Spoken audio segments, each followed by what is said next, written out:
Assalamualaikum warahmatullahi wabarakatuh. Saya Indah Desrianda dari Prodi PGSD Mandiri 5I akan memenuhi tugas UTS mata kuliah evaluasi atau asesmen dengan dosen pengampu Bapak Dr. Andes Abdoluddin SPDI MPDI. Baiklah, langsung saja ke soal yang pertama, yaitu apa yang dimaksud dengan tes dan sebutkan aspek-aspek perencanaan tes. Tes adalah memilih suatu alat yang digunakan untuk pengukuran kemampuan peserta didik. Adapun aspek-aspeknya yaitu yang pertama, pengambilan sampel butir soal. Contohnya problematika, esai, dan tes objektif. Yang kedua, kemampuan, yaitu pengetahuan, pemahaman, pengaplikasian, analisis, evaluasi. Contohnya esai dan tes objektif. Kemudian soal yang kedua, bagaimana cara mengembangkan soal tes untuk mengukur indikator pencapaian hasil belajar pada aspek kognitif, afektif, psikomotorik. Untuk yang kognitif bisa dilakukan dengan evaluasi terlebih dahulu. Buatlah beberapa soal yang akan dicoba peserta didik. Jika dalam beberapa soal tersebut ada satu soal yang tidak dijawab dalam satu kelas, maka soal tersebut tidak layak untuk diujikan. Sebaliknya, jika hanya satu atau dua orang saja, maka soal tersebut layak diujikan. Adapun aspek afektif dapat dilihat dari sifat, sikap, dan tingkah laku siswa, seperti bagaimana sikap pada saat pengerjaan tugas secara kelompok, tingkah laku pada saat mengerjakan soal tes seperti tidak mencontek dan lain sebagainya. Kemudian, adapun aspek psikomotorik, yaitu keterampilan aspek ini mencakup dari kognitif dan afektif. Uji tesnya bisa dilakukan langsung pada praktek. Kemudian lanjut ke soal nomor 3. Apakah ciri-ciri butir suatu tes disebut baik? Jelaskan. Ya, butir suatu tes disebut baik karena terdapat beberapa aspek di dalamnya. Seperti valid, yaitu mengujikan materi atau kompetensi yang tepat. Ada receivable, yaitu konsisten hasil pengukurannya.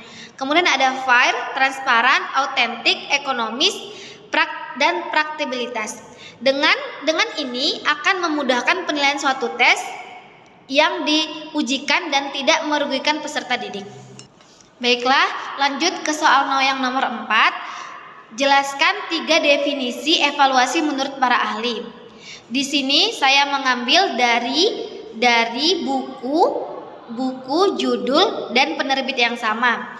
Dengan judul buku Evaluation and Assessment, di penerbit Lekesia dengan nama penulis Dr. Abdoluddin SPDI MPDI, Nurlev Avana MPD, Randi Eka Putra SPDI MPD, Arizan SPDI MPDI, Sundari SPD MPD.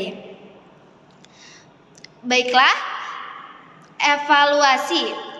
Menurut Black and William, evaluasi merupakan proses mencari dan menafsirkan bukti dari kinerja peserta didik untuk digunakan oleh peserta didik dan guru mereka untuk mengidentifikasi sejauh mana peserta didik menyerap proses pembelajaran.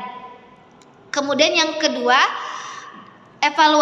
definisi evaluasi menurut Uno dan Koni pada tahun 2012. Evaluasi merupakan proses untuk mendapatkan informasi dalam bentuk apapun yang dapat digunakan untuk dasar pengambilan keputusan tentang peserta didik, baik yang menyangkut kurikulum, program kurikulum, iklim sekolah, maupun kebijakan sekolah. Kemudian, evaluasi yang ketiga, evaluasi menurut Kumano pada tahun 2001, istilah yang dapat untuk peningkatan proses belajar siswa. Baiklah, lanjut soal nomor 5. Tentukan hasil uji validitas butir tes berikut. Nah, di sini ada 10 soal, ada 10 butir soal dengan jumlah siswa 15, responden 15. Di sini terdapat beberapa nilai terdapat beberapa nilai dengan jumlah XT per siswa dari siswa responden 1 sampai 15, yaitu 7, 76, 78, 77, 86, 6, 76, 77, 75. Kemudian XT kuadrat dipangkatkan menjadi 49. 7 dikali 7 49, 49, 49, 36 dan seterusnya. Nah, di sini ada pun kolom N. N itu apa? N merupakan jumlah benar per butir soal, jumlah siswa benar per butir soal, yaitu soal nomor 1 ada 11 siswa yang benar, soal butir 2 11 siswa, dan seterusnya 6, 13, 9, 11, 11, 11, 10, 8, 10 dan 8. Adapun Ki merupakan hasil dari rumus 1 dikurang P, yaitu dengan dapat 1 dikurang 0,7 dapat 0,27, begitu pula seterusnya. Nah, MP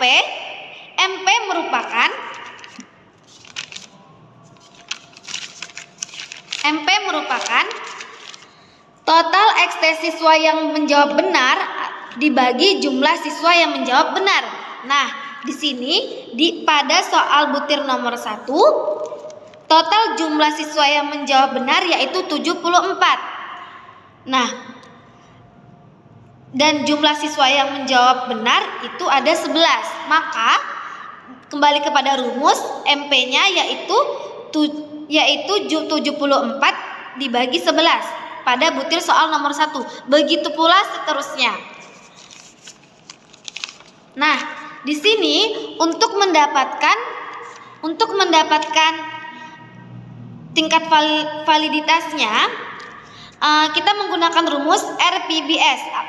RPBS merupakan koefisien kolerasi poin Bessel dengan rumus MP dikurang MT dibagi SDT dikalikan dengan akar P per Q. Nah, di sini kita sudah menemukan apa tadi? P dan Q. Kita belum menemukan kita sudah menemukan MP, P, dan Q. Yang kita belum temukan yaitu MT dan SDT.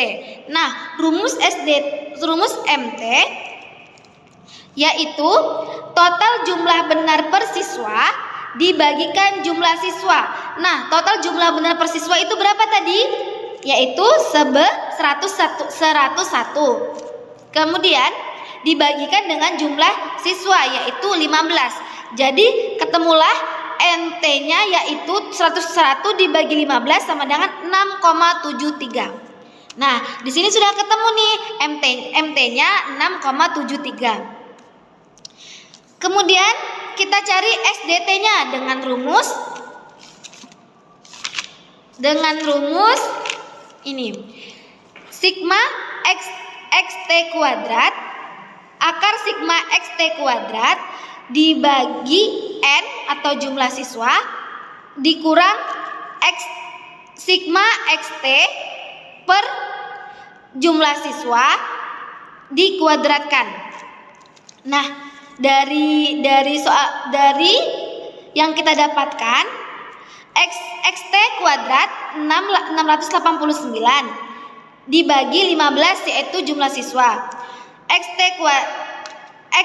Jumlah sigma XT 101 dibagi 15 kemudian dikuadratkan, bertemulah hasil 45,93 dibagi 45,29. Dengan hasil SDT kemudian diakarkan 0,64 dengan hasil SDT 0,8. Nah,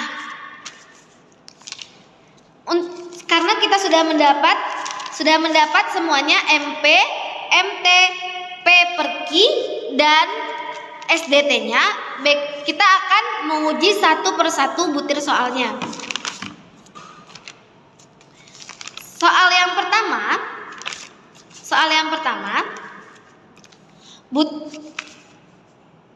butir soal yang pertama ada MP-nya yaitu 6,72 dikurang MT. MT-nya tadi berapa? 6,73 per SDT. SDT tadi berapa? 0,8. Kemudian dibagikan dengan akar P per Q. P-nya tadi berapa dalam butir soal nomor 1? Yaitu 0,73. Dan Q pada butir soal nomor 1 yaitu 0,27. Dan bertemulah hasilnya pada butir soal nomor 1 ini. Hasil yang didapatkan koefisien korelasinya yaitu negatif 0,020. Kita bisa lanjut sendiri pada soal nomor butir 2, 3, 4, 5 dan seterusnya. Dicari sendiri. Kemudian untuk mengukur tingkat kevalidan soalnya, tingkat kevalidan per butir soal, yaitu kita ketahui dulu di sini sudah ada ketentuan jika koefisien korelasi lebih besar dari 0,3 maka butir soal tersebut dikategorikan valid.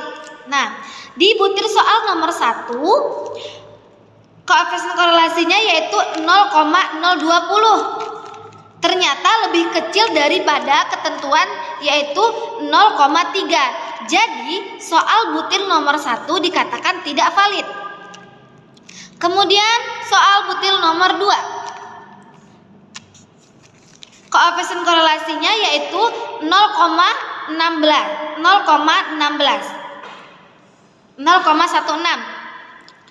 Ternyata lebih kecil dari 0,3.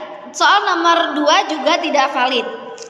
Adapun soal nomor 3 dengan koefisien korelasinya min 0,071 ternyata lebih kecil dari 0,3 dan dikatakan tidak valid.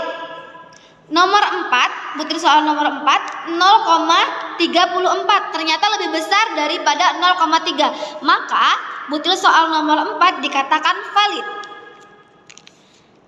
Kemudian nomor 5, butir soal nomor 5 0,40 ternyata lebih besar dari 0,3 dikatakan valid. Dan begitu juga seterusnya jika koefisien korelasinya lebih besar dari ketentuan yaitu 0,3 maka soal tersebut dikatakan valid. Tetapi jika sebaliknya koefisien korelasinya lebih kecil daripada ketentuan yaitu 0,3 maka soal itu dikatakan tidak valid. Sekian presentasi dari jawaban saya. Kurang lebihnya saya mohon maaf. Saya akhiri. Wassalamualaikum warahmatullahi wabarakatuh.